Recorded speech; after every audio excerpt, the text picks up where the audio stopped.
स्वागत है सभी का। आज हम देखने वाले इन नन्हे जीवों को।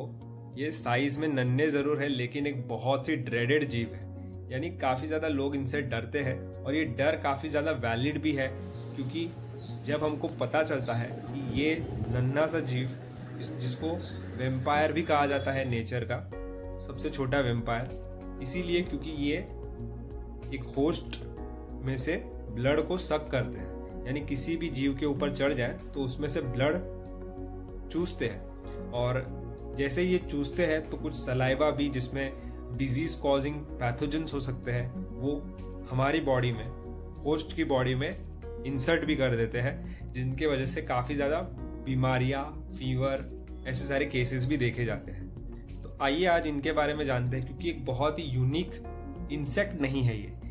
सबसे पहली बात, टिक कोई इंसेक्ट नहीं है, ये एक दूसरे ग्रुप को बिलोंग करता है जिसको एरेक्निड कहा जाता है, और फैमिली ये इक्सोडिडे फैमिली के अंदर आते हैं। इनको एक्सटर्नल पैरासाइट के तौर पर देखा जाता है, क्योंकि ये जिस भी होस्ट पर अपना जीवन बिताते हैं उसके खून को चूसकर ये जिंदगी पसार करते हैं, सरवाइव करते हैं।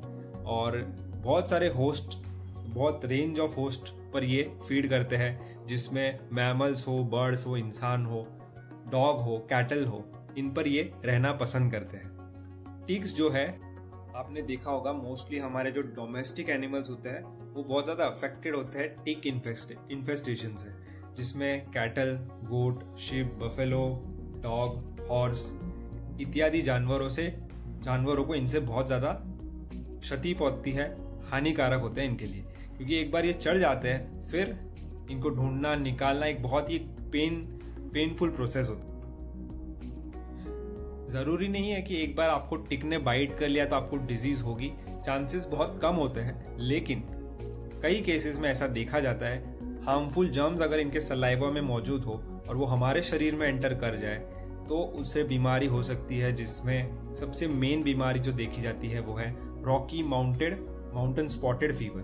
एक फीवर है जो अमेरिका में सबसे पहले देखा गया था, जो कि इन टिक्स के वजह से ही हुआ था, स्प्रेड हुआ था। इंडिया में भी इन टिक बोर्न डिजीज पर स्टडी तभी शुरू हुई या इसी के बाद मोमेंटम मिला उसको, जब भारत में डिस्कवरी हुई थी एक डिजीज की जिसको कैसानूर फॉरेस्ट डिजीज यानी KFD कहा जाता है, जो कि सबसे पहले कर्नाटका राज्य के शिवमोगा डिस्ट्रिक्ट में मिली थी, जो कि एक टिक की स्पीसीज जिसको हेमाफिसालिस कहा जाता है उसी की वजह से स्प्रेड हुई थी, जो कि 1957 की बात है। तब से आज इसको सीरियसली लिया जाता है टिक्स को, और इनके द्वारा जो बीमारी होती है उनको। और एक बात जो मैं बताना चाहूँगा कि कई बार आप भी पिजन्स को यानी कबूतरों को खाना देते होंगे, तो ये बहुत बुरी आदत होती है, क्योंकि कबूतर हमको पता है बहुत ज़्यादा बीमारी के कारण बनते हैं, और जो रूस्टिंग या ब्रीडिंग साइट होती है पिजन्स की, ख़ास तौर पर इंसानों के आसपास, उससे काफ़ी ज़्यादा उसमें भी काफ़ी ज़्यादा टिक्स मौजूद होते हैं। टिक्स को एक हैबिटेट मिल जाता है पिजन्स की रूस्टिंग और ब्रीडिंग साइट्स में। तो साफ़ सफाई, पिजन्स को खाना ना देना, ये भी एक एडवाइस है। अब आइए इनकी फीडिंग बिहेवियर को समझे, ताकि हम जान सके कि ये बीमारी को कैसे फैलाता है। सबसे पहले तो ये जो टिक्स है इनको मस्कीटो के साथ ही जोड़कर देखा जाता है, क्योंकि मस्कीटोज़ की तरह ये ब्लड सक करते हैं इंसानों का, और इसी दौरान हमारे शरीर में डिजीज़ आ जाती है, स्प्रेड हो जाती है, कुछ पैथोजेंस रिलीज हो जाते हैं। ये टिक जो है ये एक नॉन परमानेंट एक्टोपैरासाइट्स होते हैं, जो कि टेरेस्ट्रियल वर्टिब्रेट्स पर फीड करते हैं, और इनकी पूरी लाइफ साइकिल के दौरान ये फीड करते हैं ब्लड के ऊपर, और इसीलिए एक प्रॉब्लम बन जाता है।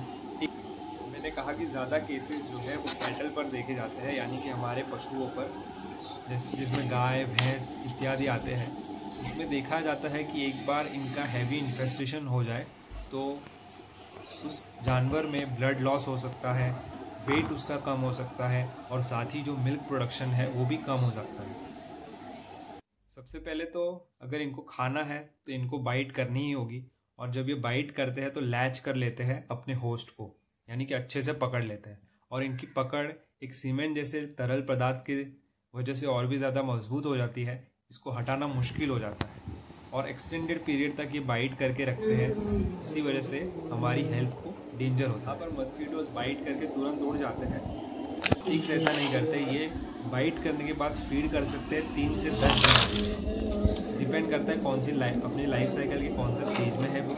और इनके माउथ पार्ट इस तरीके से डिज़ाइन हुए हैं कि ये फीडिंग के दौरान अपने होस्ट को पकड़ के रखें। बाइट के साथ ही एक सलाइवा रिलीज होता है जिससे खून को ये सक कर पाते हैं, और कुछ अगर पैथोजेंस है, डिजीज़ है, तो वो हमारे शरीर में घुस जाती है। पूरी तरीके से पेट भरने के बाद ही अपने माउथ को डिटैच करते हैं।